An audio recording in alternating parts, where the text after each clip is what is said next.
감사합니다. 우리 함께 같이 하나님의 말씀을 같이 읽고 듣도록 하겠습니다. 오늘은 우리 로마서에 있는 말씀을 함께 듣겠습니다. 로마서는 신약 성경에 있습니다. 로마서 10장 말씀입니다.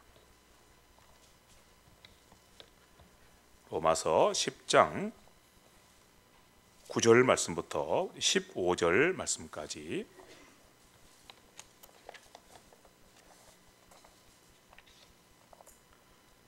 로마서 10장 9절 말씀부터 15절 말씀까지 9절 함께 읽겠습니다. 시작. 네가 만일 네 입으로 예수를 주로 시인하며 또 하나님께서 그를 죽은 자 가운데서 살리신 것을 내 마음에 믿으면 구원을 받으리라. 사람이 마음으로 믿어 의에 이르고 입으로 시인하여 구원에 이르느니라. 성경에 이르되 누구든지 그를 믿는 자는 부끄러움을 당하지 아니하리라 하니 유대인이나 헬라인이나 차별이 없음이라. 한 분이신 주께서 모든 사람의 주가 되사 그를 부르는 모든 사람에게 부요하시도다. 누구든지 주의 이름을 부르는 자는 구원을 받으리라. 그런즉 그들이 믿지 아니하는 일을 어찌 부르리요? 듣지도 못한 일을 어찌 믿으리요? 전파하는 자가 없이 어찌 들으리요? 보내심을 받지 아니하였으면 어찌 전파하리요? 기록된 바 아름답도다. 좋은 소식을 전하는 자들의 발이여 함과 같으니라. 아멘. 성경은 끊임없이 구원에 대해서 말씀을 합니다. 이런 말씀을 다 소개하려면 너무 많아서 한이 없을 정도입니다. 여기 성경이 구원에 대해서 말씀하는 대표적인 말씀 두 구절만 말씀을 들어보면 이런 말씀들을 우리는 성경 말씀 가운데서 만나게 됩니다. 선생들이여, 내가 어떻게 하여야 구원을 얻으리이까 하거늘 이르되 주 예수를 믿으라. 그리하면 너와 네 집이 구원을 받으리라 하고 주의 말씀을 그 사람과 그 집에 있는 모든 사람에게 전하니라. 주 예수를 믿으라. 그리하면 너와 내 집이 구원을 받으리라. 우리가 너무나도 잘 아는 말씀이지요. 또 이런 말씀도 만나게 됩니다. 네가 만일 네 입으로 예수를 주로 시인하며 또 하나님께서 예수를 죽은 자 가운데서 살리신 것을 내 마음에 믿으면 구원을 받으리라. 사람이 마음으로 믿어 의에 이르고 입으로 시인하여 구원에 이르느니라. 방금 우리가 함께 읽었던 말씀이지요. 여기 말씀에서도 계속해서 구원에 대해서 말씀한 것을 함께 듣게 됩니다. 성경은 이렇게 예수를 믿으라. 그리하면 너와 내 집이 구원을 받으리라. 사람이 마음으로 믿어 의에 이르고 입으로 시인하여 구원에 이르느니라. 이렇게 말씀하시는데 이런 말씀들을 한마디로 요약하면 이런 말씀이 되겠습니다. 내게는 반드시 구원이 필요하다. 그러니 너는 이렇게 하여서 구원을 받으라. 이런 말씀인 것이죠. 왜 성경은 이렇게 끊임없이 구원에 대해서 말씀하는 것일까요? 정말 우리에게 구원이 필요하기 때문입니다.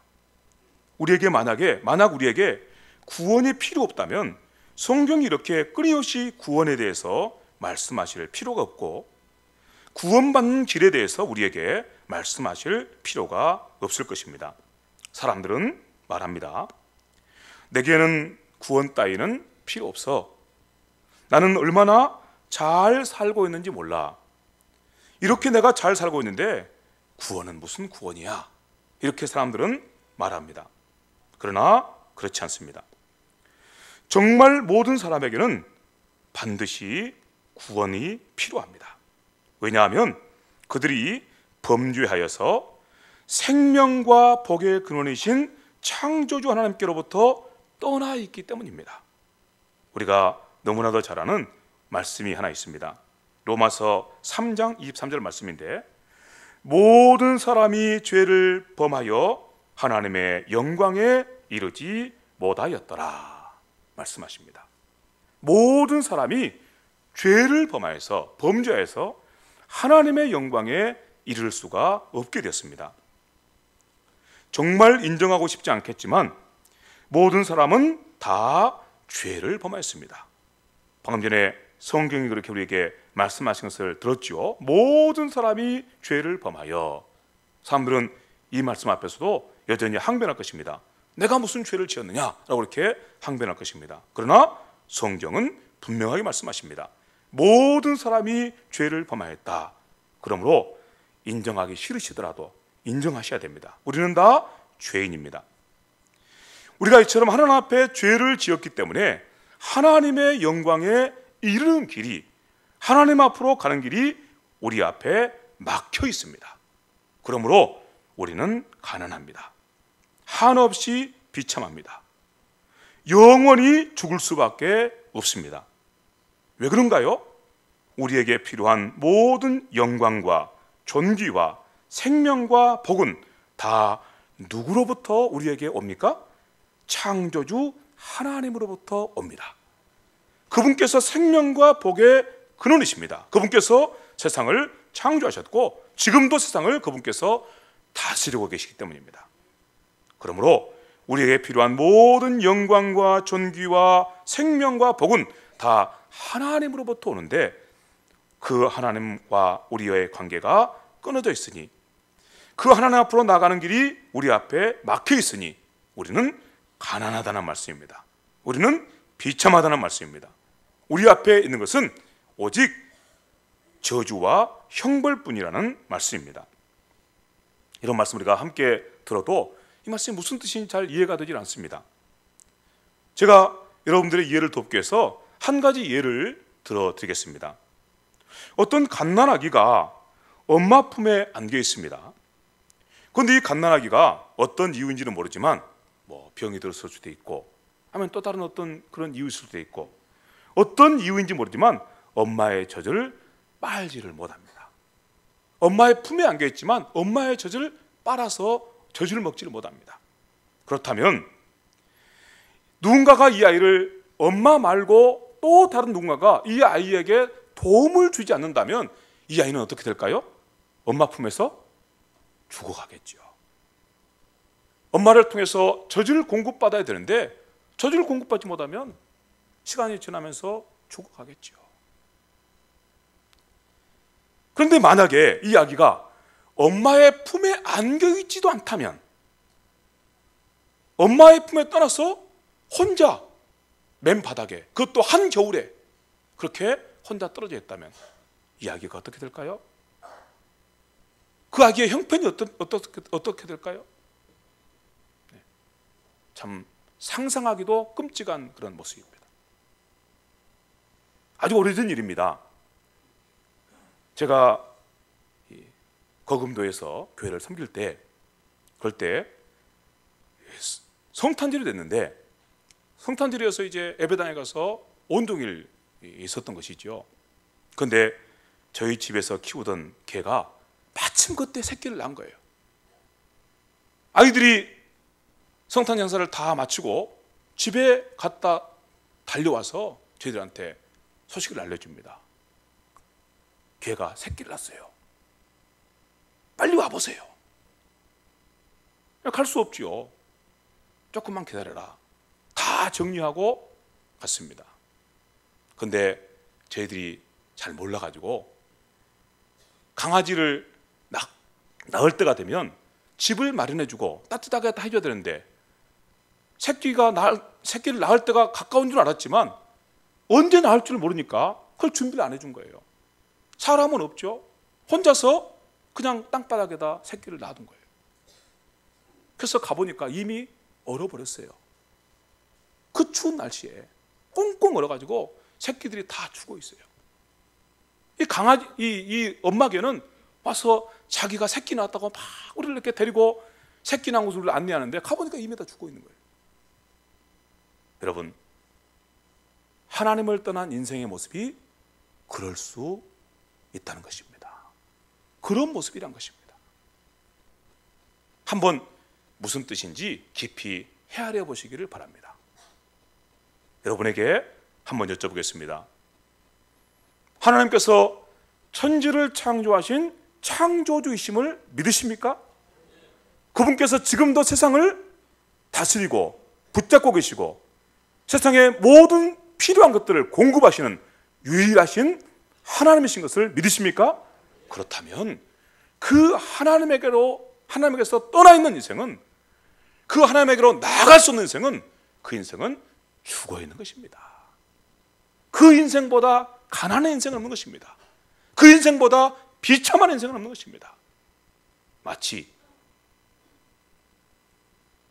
개가 새끼를 낳았는데 추운 날씨에 그렇게 땅바닥에다 새끼를 놔두고 품어주지도 않고 젖을 먹이지도 않으니까 그렇게 죽어버릴 수 없는 것처럼, 그게 바로 하나님을 떠난 인생의 모습이란 것이죠.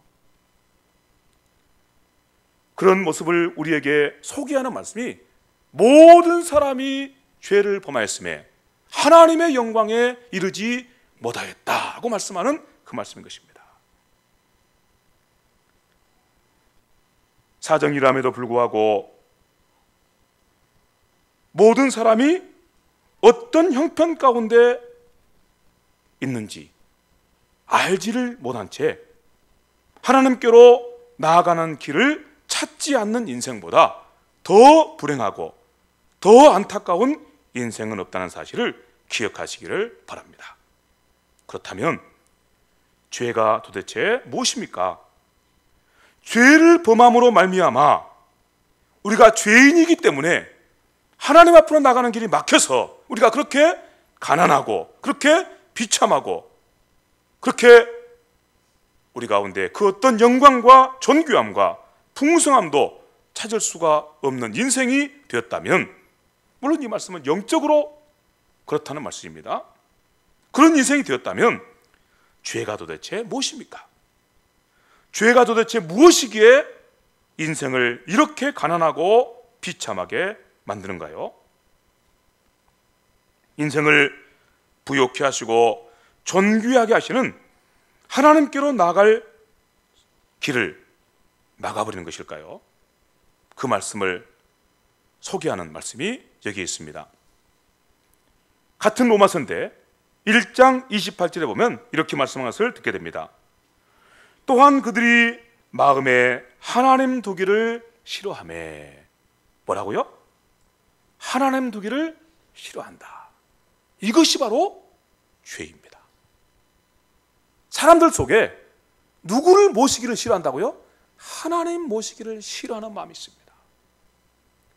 하나님께로 나아가기를 싫어하는 마음이 있습니다. 그것이 바로 죄라고 성경은 우리에게 가르쳐 줍니다. 죄가 무엇이라고요?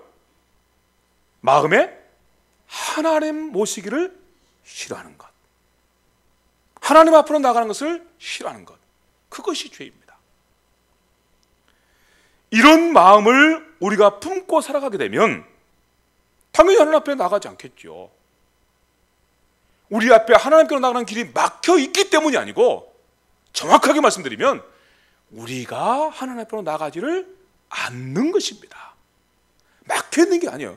우리가 막혀 있다는 표현을 쓰는 것은 하나님과 우리 사이의 관계가 끊어져 있다는 것을 표현하는 표현이지, 사실은 하나님 앞으로 나가는 길이 인생하게 막혀 있는 것이 아닙니다.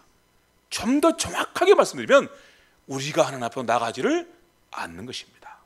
거절하는 것입니다. 그리고 하나님을 향해서 거역하고 대적하는 것입니다.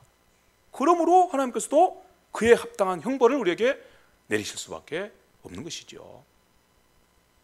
그런 죄를 품고 살아가는 우리가 하나님 앞에 나아갈 수 없는 것은 너무나 당연한 일이 되는 것이죠. 주께서 하시는 이 복된 말씀의 뜻을 깊이 헤아려 듣는 아침이 될 수 있기를 바랍니다. 죄의 문제는 바로 그것입니다. 우리가 하나님 앞으로 당연히 나가야 하고, 그래야 살고, 하나님을 우리 안으로 모시고 살아가야 우리 삶 속에 참된 부유함과 풍성함과 존귀함과 영광이 회복될 것인데, 하나님 앞으로 나가지도 않고 하나님을 모시고 살려고 하지도 않습니다. 거꾸로 그 하나님을 거슬러 행하고 그 하나님을 대적하고 하나님의 뜻을 거슬려서 삶을 살아갑니다. 그런 모습들이 우리 삶 속에서 악한 행위들로 나타나게 된다고 성경은 말씀합니다.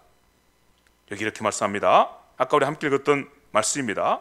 로마서 1장 28절 말씀입니다.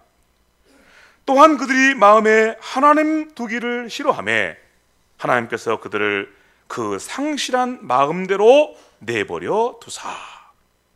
그들이 하나님을 모시기를 싫어하기 때문에 그냥 그러면 너희 그대로 살아라, 그렇게 하나님께서 그냥 내버려 두셨습니다. 그랬더니 이런 일이 일어나게 됩니다. 합당하지 못한 일을 하게 하셨으니 곧 모든 불의와 추악과 탐욕과 악의가 가득한 자요, 시기와 살인과 분쟁과 사기와 악독이 가득한 자요, 수근수근하는 자요, 비방하는 자요, 하나님께서 미워하시는 자요, 능욕하는 자요, 교만한 자요, 자랑하는 자요, 악을 도모하는 자요, 부모를 거역하는 자요, 우매한 자요, 배약하는 자요, 무정한 자요, 무자비한 자라. 이 모든 악행들이 어디로부터 흘러나온다고요?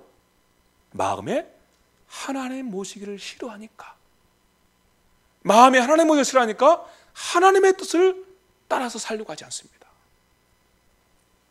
하나님의 말씀을 따라 살려고 하지 않습니다. 그러니 그에게서 선한 행위들이 나올 수가 없죠. 그리고 오직 자기 자신만을 위해 살아갑니다. 자기 욕심을 따라서 살아가려고 합니다. 그러니까 이런 악한 행위들이 나오게 됩니다. 그리고 이렇게 하나님 모시기를 싫어하고, 그리고 하나님을 거슬러서 하나님의 뜻을 대적해서 악한 행위만을 일삼는 그들에게 무엇이 약속되어 있겠습니까? 두말할 필요 없겠죠. 그들에게 공의로우신 하나님의 심판이 약속되어 있습니다. 그러므로 인생에게 소망이 없다 그 말씀입니다. 그러므로 죄인에게 소망이 없다 그 말씀입니다. 여러분, 혹시 여러분 가운데 아직도 이 말씀 앞에 동의하기 어려우신 분들이 계시다면 이 한 가지만은 분명하게 하시기를 바랍니다. 나는 정말 하나님께로 나아가기를 즐거워하나? 늘 하나님께 나아가기를 소원하는가?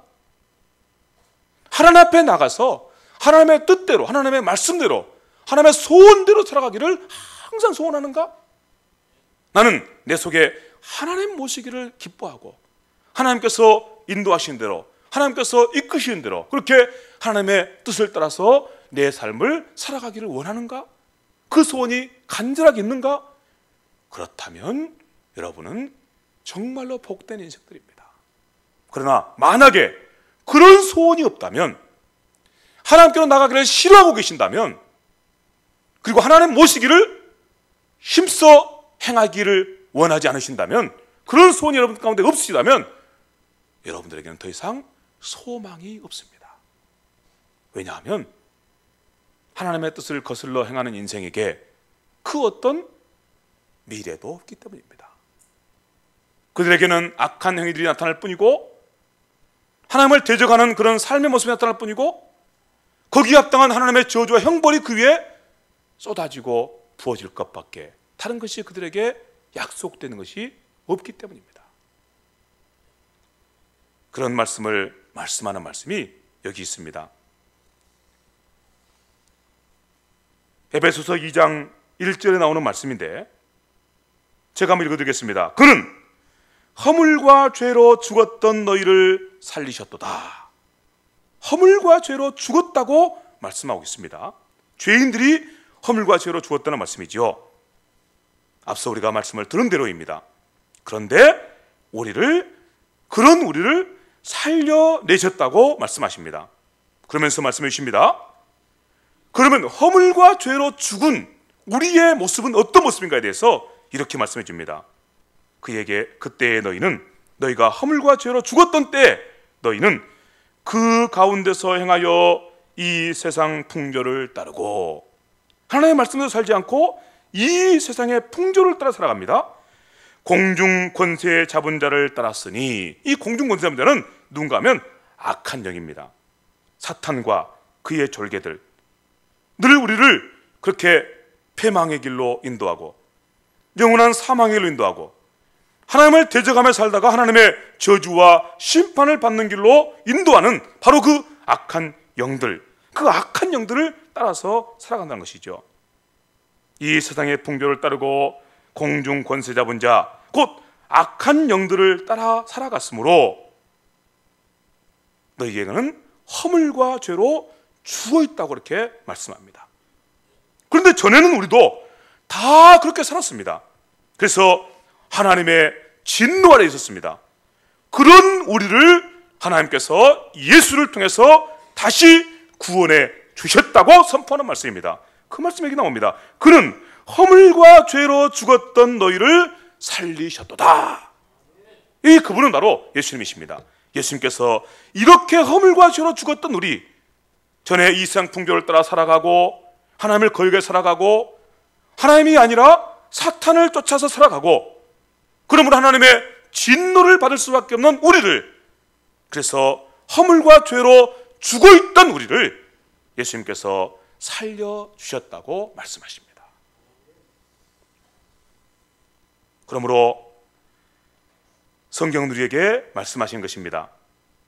우리가 구원받을 수 있는 길은 오직 우리를 그 허물과 죄로 말미암아 죽었던 자리에서 살려내신 예수님을 믿는 길 말고 다른 길이 없다고 우리에게 말씀해주고 계시는 것입니다. 하나님께서 보내신 구원자 예수님을 믿는 것, 그것이 은혜로우신 하나님께서 우리를 위해서 내신 구원의 길입니다.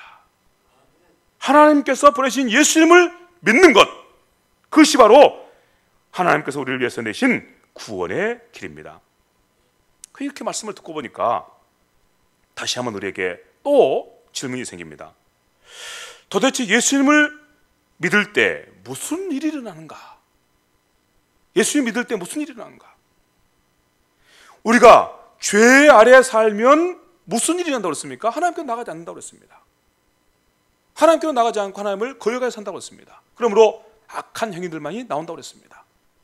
하나님을 따라서 살지 않고 누구를 따라 산다고 그랬습니까? 사단을 따라서, 공중 권세자들을 따라서 살아간다고 그랬습니다. 그러므로 하나님의 진노와 저주가 우리에게 있을 수밖에 없다고 말씀을 드렸습니다. 그리고 하나님께로 나아가지 못하기 때문에, 하나님을 우리 가운데 모시고 살지 못하기 때문에 우리에게 사망, 죽음이 있다고 그렇게 말씀을 나눴습니다. 가난하고 그리고 모든 영광을 잃어버리고 가장 비천하고 비참한 자리에 떨어져서 영원한 하나님의 저주와 형벌을 받을 수밖에 없는 바로 그 지옥 자식, 죽음의 자리에 있다고 그렇게 말씀을 드렸습니다. 이제 이 말씀을 지나서 하나님께서 예수님을 믿는 것, 그것을 구원의 길로 내셨다고 말씀하셨는데, 예수 믿는다는 것이 도대체 무엇이기에, 예수 믿으면 도대체 무슨 일이 우리에게 일어나기에 우리가 예수 믿으면 구원을 받는가? 이 말씀입니다. 여러분, 예수님을 믿는다는 것은 예수님을 우리 가운데 주님으로, 왕으로 영접하는 것입니다. 그것이 예수 믿는 믿음입니다. 어떻게 그렇게 예수 믿을 수 있습니까? 그래서 성경 말씀합니다. 너희 힘으로 예수를 믿을 수 없다. 하나님께서 너희를 사랑하셔서 너희 가운데 믿음을 선물해 주셨다.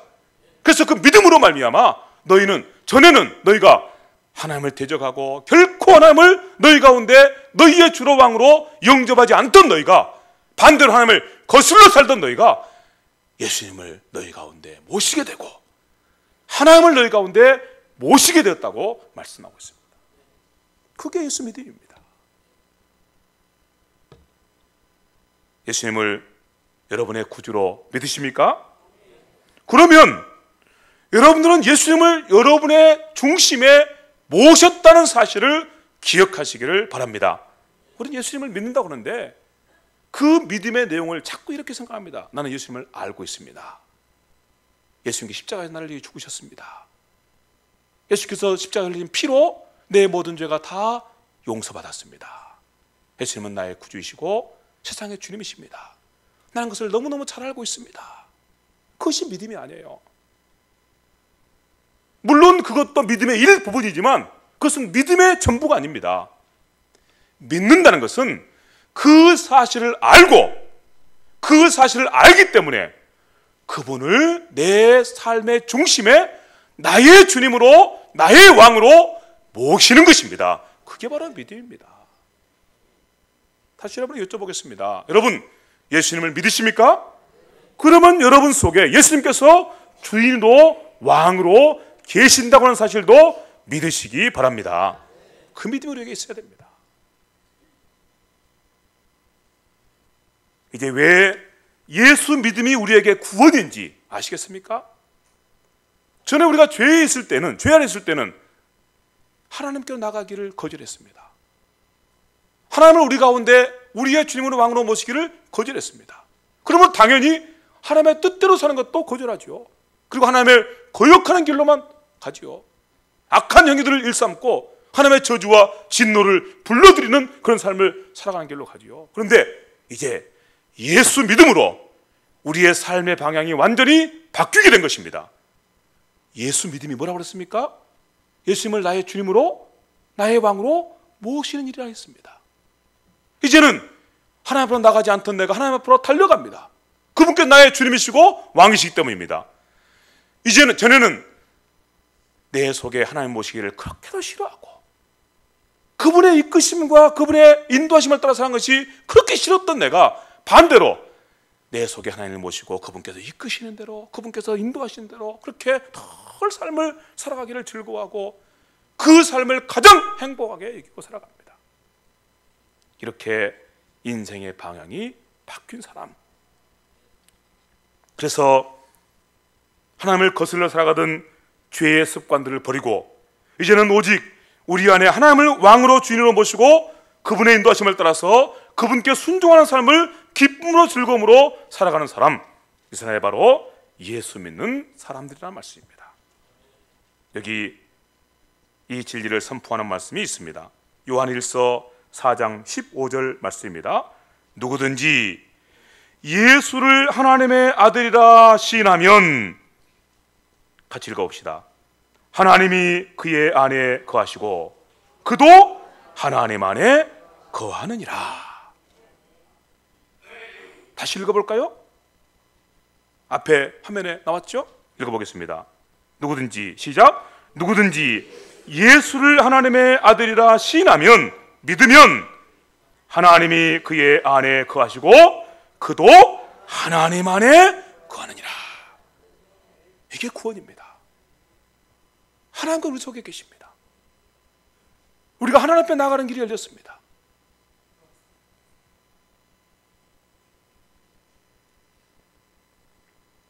인생에 가장 비참하고 불행한 것은 하나님 앞으로 가는 길이 막혀있는 인생입니다. 하나님을 자기 속에 모시고 살 수 없는 인생입니다. 왜냐하면 하나님께서 창조주이시기 때문입니다. 그분께서 생명과 복의 근원이시기 때문입니다. 그런데 우리 앞에 하나님 앞으로 나아가는 길이 열렸습니다. 하나님을 우리 가운데 우리의 하나님으로, 우리의 주님으로 모시고 살게 됐습니다. 그러므로 우리가 구원을 받았다라고 말한 것입니다. 이런 말씀도 한번 더 들어보십시오. 계시록 3장 20절 말씀입니다. 벌지어다, 내가 문 밖에 서서 두드리노니 누구든지 내 음성을 듣고 문을 열면, 이 말은 무슨 말이냐면 나를 믿으면, 그 말입니다. 나를 믿으면 내가 그에게로 들어가 그와 더불어 먹고 그는 나와 더불어 먹으리라. 내가 그와 함께 살겠다고 말씀하십니다. 나를 믿으면 내가 그와 함께 살겠다. 그러므로 우리에게 풍성한 삶이 약속되어 있고 우리에게 존귀하고 영광스러운 삶이 약속되어 있다는 것이죠.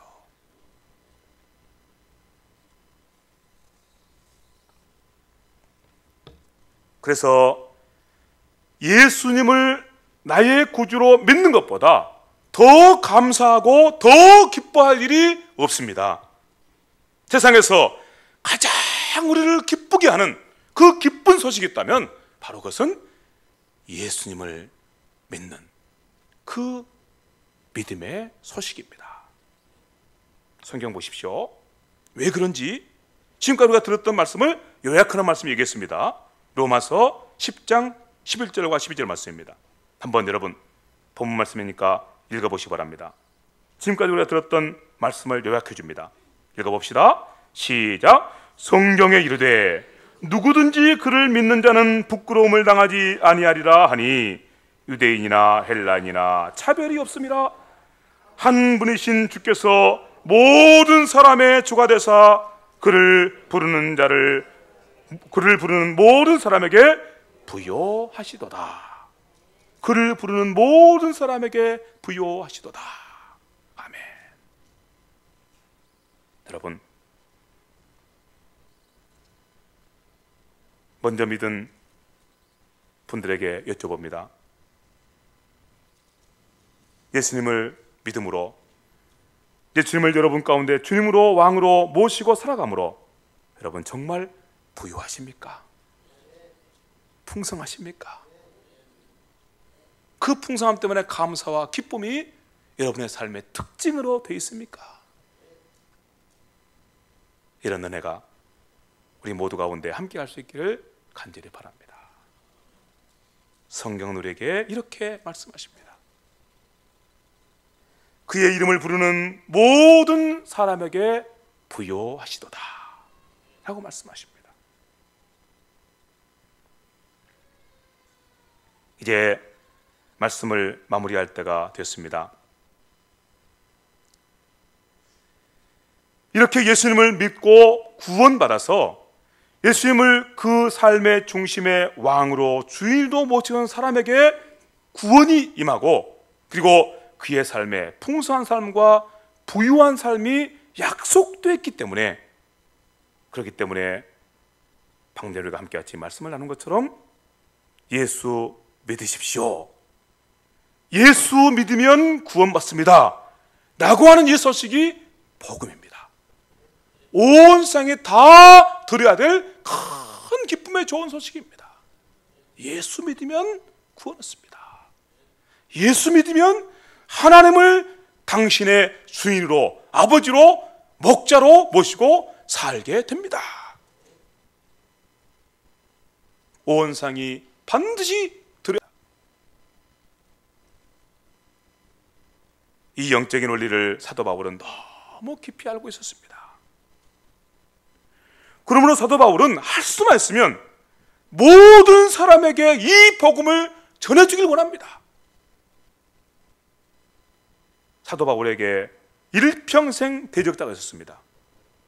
사도 바울이 가는 곳곳마다 늘 바울을 기다리고 있다가 바울을 때로는 죽이기도 하고, 때로는 감옥에 가두기도 하고, 때로는 추방하기도 하고, 수도 없이 바울을 괴롭히고 바울을 힘들게 했던 사람들이 있었습니다.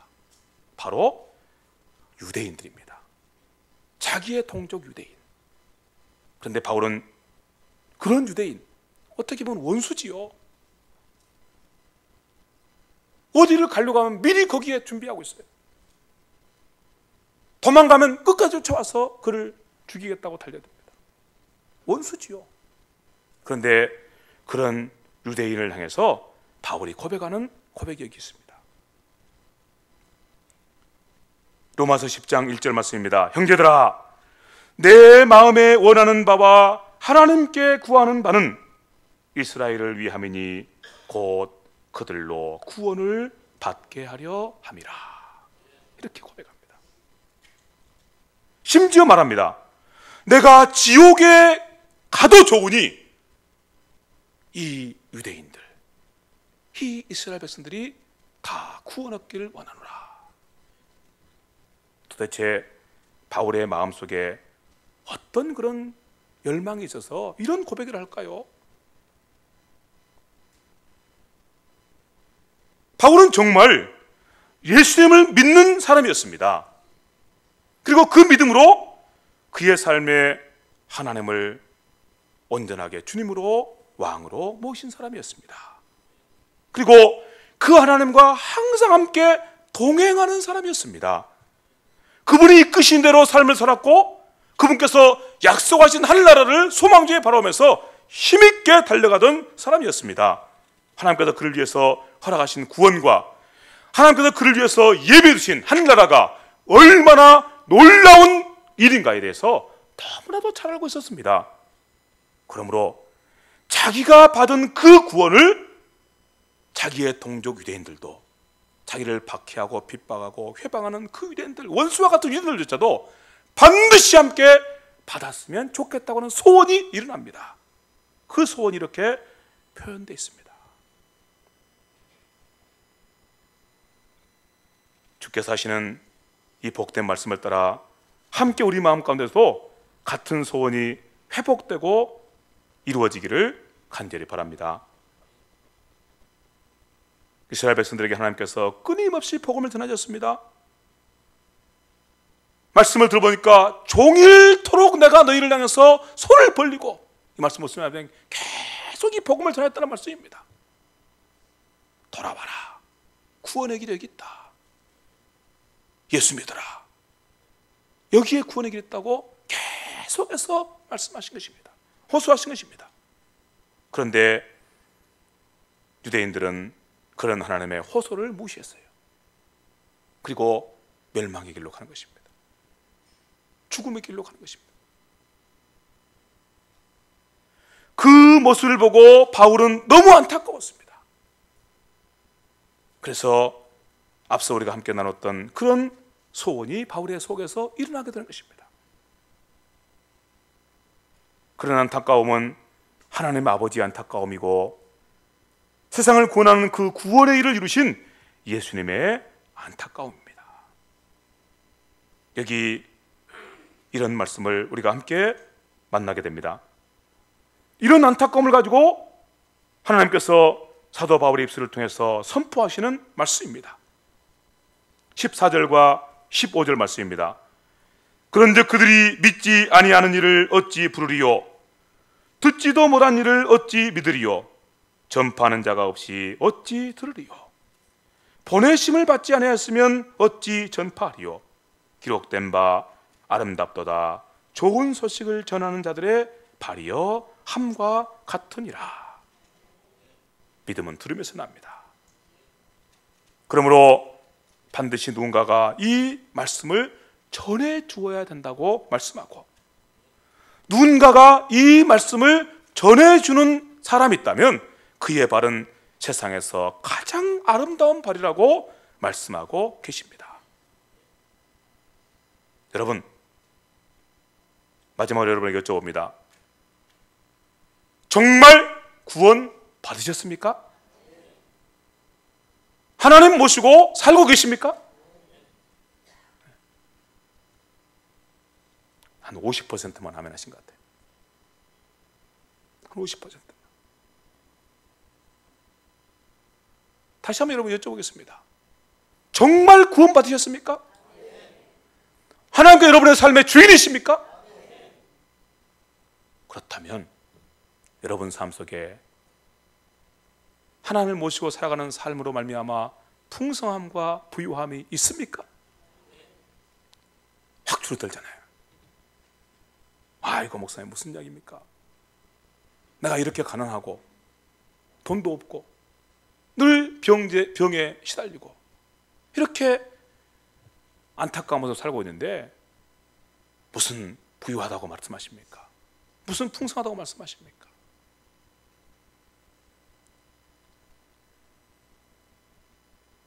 하나님께서 여러분 속에 참으로 주인으로 왕으로 계심을 온전하게 믿고 그 믿음을 따라 하나님의 뜻에 순종하며 살아가시면 여러분 속에 풍성한 삶, 부유한 삶이 이미 시작되었고 약속되어 있습니다. 정말 여러분이 그렇게 부유하고 풍성한 삶을 살고 계신다면 이제 일어나서 아직도 이 비밀을 알지 못하고 이 구원의 길을 알지 못한 채 살아가는 사람들에게 이 복된 소식을 전해주는 거룩한 성도들로 살아가시게 되기를 간절히 바랍니다. 아름답고 아름다운 그런 발이 될 수 있기를 바랍니다. 그리고 예배도 초천잔치를 앞두고 있는 우리에게 이런 역사를 통해서 수많은 영혼들이 하나님께로 돌아오는 거룩한 일을 함께 보게 되는 복된 기회가, 이번 기회가 되기를 사모합니다. 이 마음 가지고 함께 믿음으로 기도드리겠습니다. 하나님 아버지, 감사합니다. 우리에게 다시 복음을 선포해 주시고 이 복음을 따라 우리의 믿음을 새롭게 하게 하시니 감사합니다. 우리 안에 하나님께서 우리의 주로, 우리의 왕으로, 우리의 아버지로 함께 계심을 온전하게 믿고 하나님의 인도하심과 또 이끄심에 즐겁게 순종하며 살아가는 우리 모두가 되도록 역사하여 주시옵소서. 그리하면 우리에게 하나님께서 미워하시는 악한 행위들 다 떠나가게 하시고 하나님의 저주와 형벌이 다 떠나가게 하시고 오직 하나님께서 부어주시는 하나님의 은혜와 복들로 말미암아 날마다 부유하고 풍성한 삶을 살게 하여 주시옵소서. 이 모습을 따라 이제 온 세상 가운데 이 복음을 증거하고 선포하는 그러한 종들로 살아가기를 사모합니다. 우리 입술을 열어서 이 복음을 증거하게 하시고 이 복음이 증거될 때 이 복음을 듣는 자들의 심령 속에 쌓여서 함께 구원 얻고 생명 얻는 길로 나가도록 역사해 주시옵소서. 함께 하시는 하나님께 감사합니다. 예수님의 이름으로 기도하옵나이다. 아멘.